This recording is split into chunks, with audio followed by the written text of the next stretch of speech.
Hey guys, welcome back to the Max Spence Business Podcast. Today I have a very special guest, but before I jump into that, if you guys like the content I'm putting out, the people I'm interviewing, please, like, subscribe, leave a review, all that good stuff. Without further ado, today's guest is Jeremy Lumsden. So he's the CEO and founder of Lumsden Recruiting. So Lumsden Recruiting offers companies a customized and personal recruiting solution, focusing on helping companies find great people in IT, robotics, manufacturing, accounting, and finance. It's great having you on the show, Jeremy. Yeah, it's a pleasure to be here. Thanks, Max. Awesome. So why don't we jump right into this with a little bit of intro, about who you are, where'd you grow up, and what sort of got you into HR? Sure. So I grew up just outside of Ottawa in Carleton Place.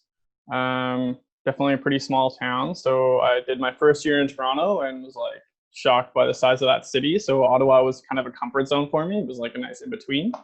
And then I started recruiting, working in a bakery at the Superstore. And all of a sudden, I really loved it, and I was recruiting for all the superstores in Ottawa. And then I went agency for a little while, and decided that I could try my hand at consulting and offer a better service. Okay, awesome. Yeah. So just pretty much what I gathered from you, like your LinkedIn, your company website. So you went into Algonquin College for international business, and then you decided to make the switch to HR and sort of the recruiting side. So what sort of like personal attributes sort of made you do that switch, and sort of how did you sort of find your passion of jumping into HR and helping people and helping companies find great people for their business? So I think the switch, or the motivation to switch, actually came while I was working in my first recruiting job at the Superstore. And I was working so closely with HR, and I was handling the recruiting for that store. And then I was like, this is awesome. I just get to talk to people all day and kind of hear what their story is. And like, why wouldn't I want to do this more? So I switched over to HR. Okay, awesome. And so was that switch sort of hard with the international business side? Like, you're already down the path, and did you find it quite difficult to make that switch? Or was it like when you sort of realized that, nah, this is something I really want to do, like it was sort of easier just to sort of jump in and start doing it? Yeah, like I think traditionally, from Algonquin's perspective, it's probably a difficult thing because they were like, oh, you have all these credits in this major, and so like if you switch majors, you don't get any of that credit anymore. And I was like, yeah, well, that's what's happening. So we did it, and it was a great idea. I'm definitely not upset about it at all. Okay, awesome. So, with like an HR like degree or diploma, what are some things that you cover in that course? That are like, because I've never really dealt with too much HR in my personal life experience. So just like for people that maybe have that are probably younger, like somebody who's been in a company a while, have probably dealt with HR, in different circumstances and stuff. But let's say Sure. somebody's younger, he doesn't really know what HR is. What is like what is the point of having HR? So it starts kind of broad because it talks about workplace law and like labor relations kind of stuff, and like workplace health and safety and all of these fundamentals. I kind of specialized a lot more. I think I only took one recruiting course in school actually, and then I just like decided that I was going to be recruiting. So there aren't really many courses that are focused on recruiting. There's a registered professional recruiter is one of them. But I don't even really know that many people who have it. I know one person. So it's definitely, I think, something, recruiting is kind of like a function of HR that I think you can really learn on the go, but you have to have the passion. I mean, working in agencies is a great place to get the volume for recruiting and learn what's going on, but it's definitely a grind. It's a sales environment, just like any other. Yeah, 100%. So with that, let's refer to a startup now. A startup probably maybe doesn't have the funds to bring on an HR sort of like specialist at the beginning of a company. So what could a company do at the beginning stages to really focus on building like good, like, well, by HR, that's human relations, right? So it's like having a good culture in your business, making sure like people like what they're doing, having the right people for the job type, all that sort of good stuff. So what could somebody do? Let's say, it's just a two man or two girl team, or like, a couple people, and there's no really somebody that's specialized into HR? Well, what could they do to create like a good culture and a good like HR environment?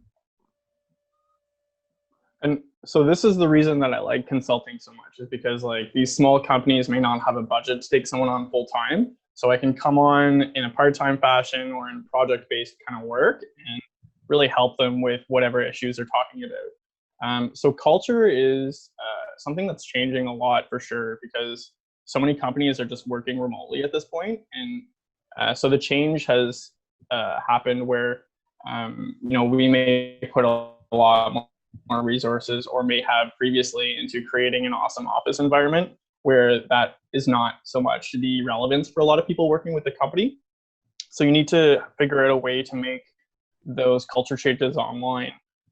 So, regular meetings, I like the beer o'clock things on Friday, but, it's not everyone's cup of tea. So you have to try different stuff and kind of see what works. We did one event with an escape room kind of thing. It's like an online escape room. Wasn't my favorite, but it's cool to try different stuff. And I think, when you kind of open up that collaboration and constant communication and kind of working on things that are outside of your work duties, it really kind of facilitates that. Oh, okay. Awesome. So yeah, like, so not just like, let's say you show up for work, you go to work and that's it. And then you have no other connection with like the business at all, really. It's like doing like sort of having stuff outside of business hours that can actually build a better team and like team cohesion, right? And communication between other members of the team, and people actually start to really know people on on a more like personal level, right? By doing like these activities, like you're saying. So now jumping to, Yeah. I've seen that you, sorry, did you want to add something at all or no? No, go ahead. Okay, It's all awesome. you. So yeah, so well, I've seen that you have quite a bit of experience working in different companies as a recruiter in and in the HR space. So what have you seen from working at these different companies? How has HR affected the business? And what are some things that you saw that you really liked that these companies, like, you don't have to mention the names or anything, but just like in like retrospect. So what did you notice that you really liked about like how they ran their HR department, and what are some things that that they could have improved on? So yeah, that's a solid question. I like that. So I would say the approach to companies and their HR relations is really different from one to the next. So what I really appreciate is when they can integrate HR and really make that like a constant part of their day. So I mean, meeting with some higher level people on like a regular sort of cycle really allows me to be more effective at my job. And there's some companies that want to do that, and some that are like, listen, just do your thing and like let me know when you're done. That doesn't really work. I can try, but like I'm not gonna find the results that you want unless we have that collaboration, right? So just like an employee working in your company, a consultant needs to kind of see what's happening as well. So if you kind of keep them towards the outside, it doesn't really work. Yeah, and that's very understandable. And from other people that I've sort of interviewed, it's like to sort of keep talent, you have to be like your business has to be HR focused. You can't just you can't just be like, yeah, do your thing and I'll be back or whatever, right? You sort of like, unless like I don't know, but like for some people it works, but for the majority, people want to know that like as like let's say a manager or a CEO, that you care about that individual and you care what they're doing, you care about their work, and you care what's happening in their life, instead of just being like, here, this is your assignment, let me know when it's done, sort of stuff. So Yeah, exactly. I'm actually gonna paraphrase Gary Vee, which is like, I can't believe I'm doing that. Anyway, he talks about like when you have people work for your company, you're actually working for them. You need to motivate them to be contributing to your company and give them a reason for that, which I think just adds a whole new perspective, it's super valuable. Yeah, no, 100%. And I guess you're a big fan of Gary Vee. I'm a big fan of Gary Vee myself. And he sort of recognizes himself as sort of like an HR, CEO. He's very people focused, very, culture focused, very focused on bringing great talent into the business, which is going to help the business grow exponentially, but also keeping that talent instead of, having a high turnover rate, bringing people in, losing people, bringing people in, losing people, and all that sort of stuff. So jumping to culture, like, that word gets thrown around a lot. Like, everybody's like, oh, you got to create a good culture. You got to create a good culture, all that sort of stuff. But like, I sort of see that as that just comes down to the fundamental of just like caring for your employees. Right. So what, like, and you're, or what would you say actually? Yeah, I would say I generally agree with that. And so just like a person grows and changes, culture is going to have to change as well. And it's about keeping that, that kind of touch on your employees and feeling, what their needs might be at a particular time and kind of going with the flow. A strategy that worked 2 years ago isn't necessarily going to work today. There's definitely some advantages from it and you can learn, but that's part of the process, right? Yeah, 100%. So now jumping to your business, what sort of prompted you to start your own company, right? Like, what did you see in the market that you're thinking, hey, I can actually do this a lot better? What sort of made you sort of make that jump?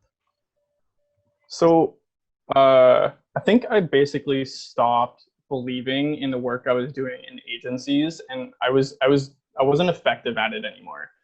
It's really high sales. It's really transactional. You're basically selling a person to a company with a really huge fee attached. And so I was like, this doesn't even solve a thing. Like, this company needs a software developer. Sorry, so actually to jump that in more detail. So, so that's what you sort of saw with like most big agencies, that it was just more down to like, hey, we get this person and we're just trying to sell, the contract to another business. And what I think you might have broken up there a bit. Well, but what did you mean by it was like a B or something, or a B attachment or something like that? Or what were you meaning by that? It was so I saw I'm not sure actually what I just said. It might have been that it was really transactional. Yeah. So I felt like your ability to create deep relationships with clients is a little harder, especially when you have a huge fee attached with one person, right? Oh, so you don't end up solving it. Yeah. So no, So you don't end up. Yes. So Sorry you to don't interrupt end you. up solving like a long-term problem for them, because their problem is like, I can't find a software developer. So really, if you get to dig in there, you get to find, okay, like, why maybe are we not attracting the right people, or what can we do better to recruit effectively in our own company, as opposed to just like, I'm going to pay 30 grand for a software developer or something, which doesn't really solve your problem. It gives you a software developer, which is like, a band-aid, I guess, at the time. But yeah. Oh, okay. That's what you sort of saw, was that like the agencies weren't really diving into the problem of like what the client had with they need to bring somebody on like a software developer, but they needed a certain type of person, because like there's tons of software developers out there. It's having somebody that actually fits the business, the software developer that actually fits your business and clicks well with that business, right? And that's the piece that for me, I felt like I couldn't do effectively when I was operating under the assumption that everyone in Ottawa was my client. That doesn't make sense. No, not everyone in Ottawa is my client. And then all of a sudden I was like competing against these people in the agency I was working with, because they were like, oh, like, you can't talk to my clients or my candidates. And I was like, why am I working here? Like, I'm competing with you working here. Why wouldn't I just like leave? So I did. Oh, okay, yeah, and that's that's the thing I hear a lot with like when you get into that sales culture, is trying to breed competition, but not to a level where people are starting to fight each other for contracts and stuff, because that doesn't like that never really works out, because then it just builds like resentment towards each other instead of working as a team, right? So. Different agencies have different styles, and I don't want to like put a brush or paint a broad stroke across all agencies, because I think there are some really good recruiters and agencies out there, but for me it just wasn't a style that was fitting, and I felt like I could contribute a lot more value this way. Yeah, 100%. So why don't you take me through actually making that transition, making that jump into that field? So how did you sort of do that? Let's say for somebody who actually is listening to this and is maybe actually a recruiter themselves, or works in HR, and they're thinking like, you know what, I actually don't like working in this business anymore. It's not fulfilling to me, and I sort of want to make the jump to starting my own thing. How did you actually go about doing that? I mean, it's definitely a risky move. I took the savings I had and I threw it into going back to school. So I actually like put myself in debt a little bit, and but it was worth it. Like I was back in school and I was, I think thinking really differently than I was while I was working just in a sales grind. Um, and then my non-competes also expired, so all of a sudden I was like, wait a minute, I can like do this. And so being in a sales environment, you're used to making money based on the sales and business you do. So that concept actually was not scary to me at all. I was like, okay, well, I'll just do it then. Yeah. Okay, yeah, and you actually mentioned something really interesting there. Is like that would probably be a question that people would have, would be like, I want to make the jump, but I have a do not compete, right? Well, like, how do I get, how would I get around that? And a great way, what you did is like, well, I'm just like, I can't, I can't go break this do not compete, but I can go back to school or do something in the meantime that I can actually put, help with personal development, and which is going to help me when I go back into, starting your own business. So when you went back into, like, when you started your own business, how did you go about finding clients? Like, what were your sort of, prospecting strategies that you used? Was it like LinkedIn? Was it calling, maybe previous clients or something like that? Networking at events, or how did you actually sort of go about it? Yeah, a little bit of I like to keep it all in the mix because like honestly, I was pretty new to the consulting space, so I wasn't sure what sales tactic was going to be the most effective for me, and it's something I'm still figuring out, to be honest with you. So I think the most effective thing for me was networking and kind of seeing where the opportunities were based on that. But like, one of the big things that we did in agencies was like we would see who's posting for whatever kind of role, like a software developer. And I was like, oh, well, I have a software developer, so now I'm going to call that company. So still taking a look and seeing, who's hiring and who's doing these things kind of gives you an idea of like where, you might be able to contribute some value, but you're looking for different stuff at that point, right? You're not just looking for someone who wants to hire a software developer. Oh, okay. And the interesting thing with that is like, I don't know if this is right, but I believe that you would have the leverage if you have the connection to the software developers, or like, let's say the I don't know, financial analysis analyzers or something like that, or like the actual employees, right? And you have a good relationship with those. That means you have the leverage. Is it one, like with this business? Is it like you want to have more? Like not to say like control, but like more influence in the employee side or employer's side that actually helps you grow your business? And so this is actually probably where having some agency perspective really helped me. And like it was kind of ingrained to me back like a while ago in my first agency. Like when you have to think about it as like, it's really weird to think about it this way, but it does kind of help put it into perspective. Candidates are your product, and that's like what you're selling. So your value comes out of having those networks and that base. Now, the difference is I'm not like calling a company and being like, I have a candidate that you really need to talk to. I'm calling them and I'm like basically selling myself. And I'm like saying, listen, like, I think there's some valuable work that we can do here. And like, I would love to help you do it. So it's sort of a change, but at the end of the day, the value is candidates. That's what everyone wants. Oh, okay, yeah, and that makes sense, right? Like to like, I don't know if you heard this from Gary Vee, but Gary Vee says a lot. He says like if you want to take your business to like 10 million to 100 million, or like that's a big jump. But he says it all comes down to people, right? It's having the right people in your business, having because that like there's only so much one person can do in your business, right? And you need to bring on Yep. new people that are passionate, effective, and to be honest, like it's hard to find the right person the right person that's motivated, passionate about the vision that you want to create, and is also has the technical skills. Like there's a lot of stuff you have to juggle, right? and also clicks with the Hmm. group. So it's a pretty complex process to find like just the right person that's actually going to do well for the business, and isn't going to, join on for, let's say, a year or something and then leave, which is nothing wrong with that because people make their own transitions. But, you'd probably want to have somebody that stays longer and actually is ingrained to growing that business. Or what would you say for that instance?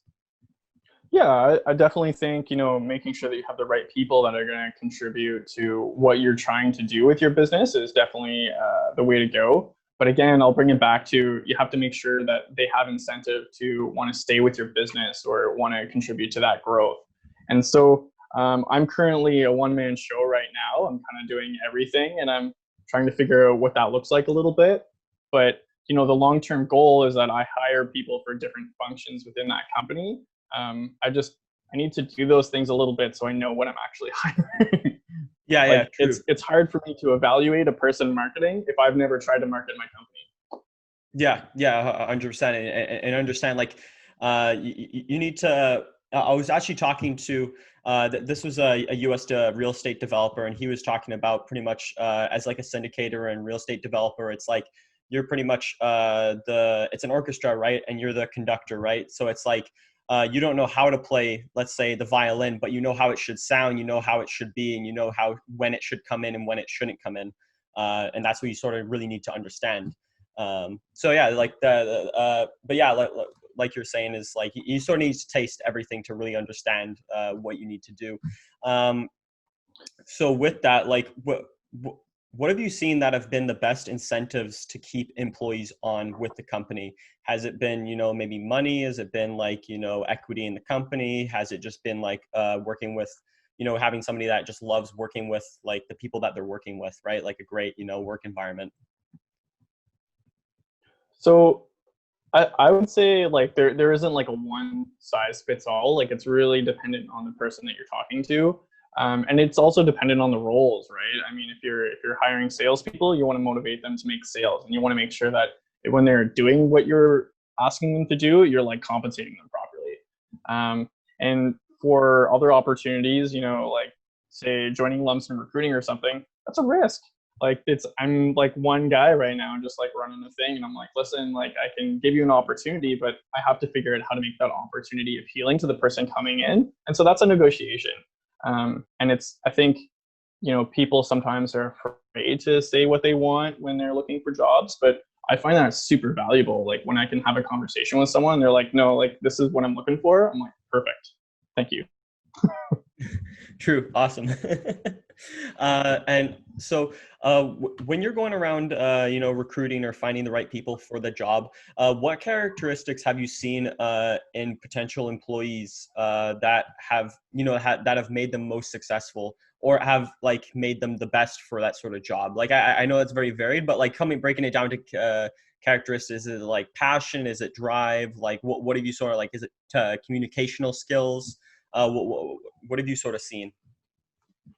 Um, I think what I'll talk about most recently is like I'm helping Versature build their sales team, and so we're attracting relatively entry level salespeople, probably having like a year of sales experience. Kind of is like the sweet spot really, but like obviously we're open to different profiles.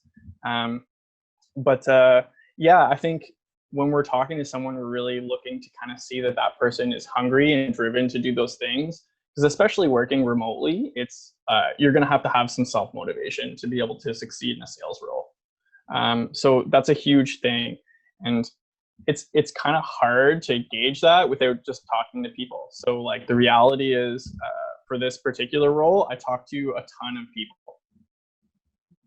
Okay, okay, awesome. Was just like you just went out and you tried to find somebody that was like that sort of showed self motivation. And with that, how do you sort of find that? Is that asking about like what they did? Like, well, it would probably be a basis of like asking like, do you have certain questions that you ask them beforehand, like when you're interviewing somebody, to sort of say like, is this person, the right fit for this? Let's say for a sales role or something. Like, what do you sort of look like? The self motivation is a big one, right? And how do you sort of tell Yeah. that from a person? Because you only have like, let's say an hour meeting or a couple, let's say a couple 1 hour meetings. How can you sort of like determine if somebody's like, this person's actually very self-motivated? It is hard to tell for sure. I mean, that's a pretty like intangible quality. You can't just like write self-motivated on your resume and like people are going to be like, oh, this guy's self-motivated. But it's definitely something that like I think as you're talking to someone, there's definitely like a flow of conversation that I like to go through, and typically through that flow, there's a few questions, like why sales and all of that fun stuff. And I wouldn't say there's any like particular right answer, but you can kind of hear when people are excited to talk about it, and that's like a huge factor for me. Um, I mean, I'm not the guy who went and got an MBA, and like I'm actually still continuing my business diploma right now. So I really value someone that is like just driven and kind of like scrappy, I guess. And that's probably my own personal bias a little bit. But it's something that does speak to me for sure. Yeah, yeah, 100%. And I know that like talking to, I've spoken with other like, not let's say recruiters, but like people that are like looking to hire people for their job, and they sort of have like everybody sort of has their own process. Like some people like people that come from like a sports like not like a sports background, but played a lot of like competitive, like if they played competitive hockey or competitive football, or something like that, like team sports that are at a competitive level. They use that to gauge like, oh, this person, is like they're self-motivated and drive from being like young, being a young kid and being wanting to play at like a competitive level, right? Or, other people that are like, I was talking to one guy and he said how he's, when he was first starting his career, how he actually got one of the jobs was actually, he was talking about training for a marathon and actually setting goals and that actually hitting goals. And the guy liked him because he said, you know how to set goals, you know how to hit these goals, and you know how to create like realistic goals instead of saying like, just putting these outlandish goals that you never hit. It's like you're very realistic and you actually are dedicated and consistent to hitting them. So is there anything else like that you sort of use in your process to sort of determine if somebody's like, like the right fit for the organization? I know that's very, very, very broad because, like for each sort of job, you're looking for a specific sort of personality type and also qualifications as well. But is there anything else that, let's say a new startup could use to sort of find, sort of like gauge potential, employees? I mean, I think especially for startups, you have to be like really conscious of the people that you're bringing in because you're small.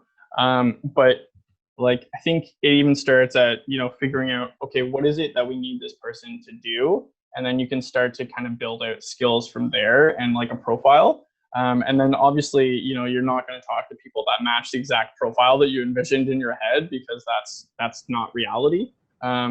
But you can have some ideas, and then when you start talking to people, you're like, okay, this is kind of what I'm getting at. This is what it looks like. So it's definitely a process. And I think you made a good sort of allusion to sports there. That is one indicator of like someone who is driven towards success or like used to a competitive environment. Like sports are competitive, and it is a grind. So like if someone is like, okay, like I really like that, sometimes sales is a good outlet for that kind of drive.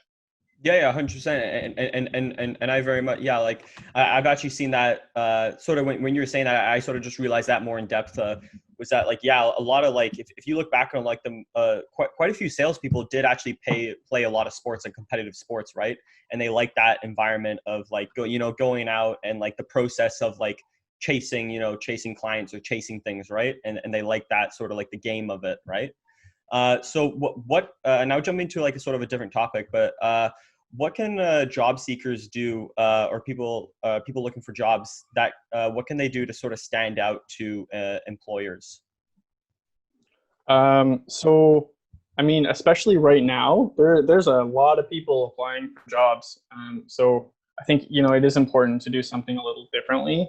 Some of the things that I know Versager has played with, and I haven't actually followed up with them to see what the success is, but like they have sort of a video section of the application where like you get to explain to them in your application. I think the question was like, how do you fry an egg? But we would just want to see how you like engage and kind of explain a concept like this. And it's particularly relevant to the role that they were trying to recruit for. So I think that's a big piece of it for sure. being able to engage and stuff like that is only going to help your resume stand out. I'm a huge fan of cover letters. I know there's a lot of mixed feelings around it, but like to me, it's just a chance to kind of make your personality stand out from your resume. And if it, like a well-written cover letter, I think is a slam dunk. Now, I mean, I'm sure everyone's definition of a well-written cover letter is different, but I don't think you have anything to lose. Yeah, yeah, 100%. And I actually agree with that. I like cover letters myself. So, but jumping, I know that was you gave a lot of good points. Is there anything else that going in a little bit more in depth with it that employees can do to sort of find, like, I know that like right now there's a lot of anxiety, a lot of like stress because jobs are being lost, and like so like. And when you have that sort of stress, going into an interview actually gets a lot harder to sort of come across like the true person you are, right? If you're nervous or something like that. So is there any sort of tips or tricks that you use that you tell like potential recruits or something that like that they can use to sort of like calm themselves down and sort of get ready to like go into an interview and sort of like knock it out of the park and be like just be themselves and be very confident in what their capabilities are? It's That's hard advice to give, because I mean it's really about kind of generating that self-confidence in that sort of scenario. Sometimes I think just getting the reps in is like kind of just helps you be more comfortable in that scenario. There's definitely some interview dynamics and tricks and stuff that will help you a lot. And I'm not going to go off and like list them all. Like it's definitely something to look into, I think, if you think that there's some value there for you. But one of the things that I would say is pretty big is like we look at recruiters as a way to kind of leverage their network to help facilitate your entry into a company or get that interview. But really, like, and probably salespeople are actually better at this.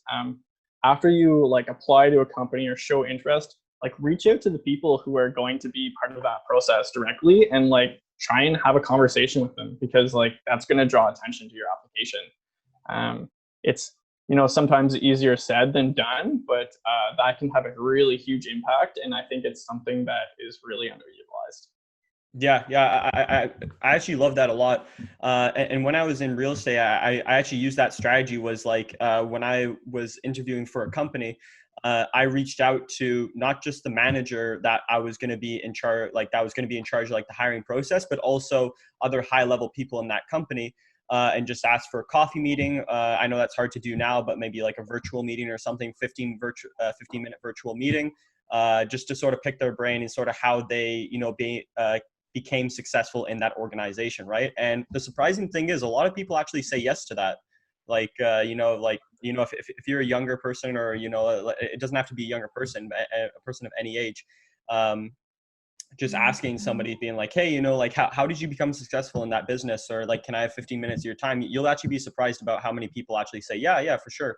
I'd love to have a conversation about that. And if they say no, like that's completely fine too. There's plenty of other people in that company that you can reach out to and have a coffee meeting with, right? Yeah, and I think that makes sense. Generally people want, I think, to feel like they're being helpful and helping someone else in their own career. And if you can share some advice that might help someone along, like it's probably something that you're going to see a lot of success with. Yeah. Yeah. So I know we touched on it a bit with employers and different incentives or stuff, but have you seen anything else that's very interesting that makes employers stand out to employees and attracting very high quality employees to that business? So what I would say is that it comes down, or some of it anyway, comes down to like the fundamentals of what a business is. I mean, for example, I know that techies love getting their hands into something that is a technical product for sure. So when you can actually kind of talk about the ins and outs of that a little bit, it can really attract the right people. Now that is something that I think I've seen a lot of value with, in terms of like when I'm working closely with clients, I can talk about it a lot more confidently and a lot better. because I get to know specifically what kind of technologies they use and how they organize those things. Yeah, yeah. Okay, so yeah, so having like understanding the technical side of it, of the business actually helps for like having that, being able to have that conversation about like, for like you're saying, for IT people, actually in depth and understanding what they're going to be working on actually helps a lot, and it sort of provides you with something in common with that person, right? And you're able to build like rapport and understand them on a deeper level. Yeah, So absolutely. I mean, I'm not a software developer. There's definitely a limit to my technical knowledge. And as soon as I start getting like really nitty gritty with the software developer, like they know it, I know it. We all are, we're like, okay, like you're not a software developer. But I do have some basics. I've like, put up my own website. I try to understand these things. And I think that's just like a natural sort of thing that I want to know. But it does help a lot if you can actually advertise and talk about kind of what that is. yeah, yeah, 100%. So jumping now to what have you seen that helps businesses recruit and keep great talent? I know it's like the same question over again, but I'm just trying to see if there's anything else that sort of comes to top of mind with you, that like something that maybe you didn't mention, or something of that that you could give value to on. Yeah, for sure. I mean, I think part of it is, what is in it for you. So, I mean, I've seen that a few companies definitely like to even just include that in the job application to make it that more obvious. But it's kind of a double-edged sword, because if you make it like super obvious, that person doesn't even have to like research your organization. They're just like, oh, like I read your job description and I know what's happening. So like I really appreciate it when I'm talking to someone and I can see their vested interest. They're like, yeah, like I watched the videos on you guys online, like I checked your website, I know your products, I know your packages. I'm like, okay, this person like legitimately like has interest in what we're doing, and they've like prospected me properly. That's super cool. And I mean, I think I just use a couple of sales terminologies there, prospecting and all of that fun stuff. But typically, even if you're talking to like an infrastructure engineer or something, or like a software developer, it's just that vested interest to be like, what am I actually working on? So yeah, you can really kind of gauge from there. And then again, it's about creating that environment where they're gonna want to contribute and come to work every day.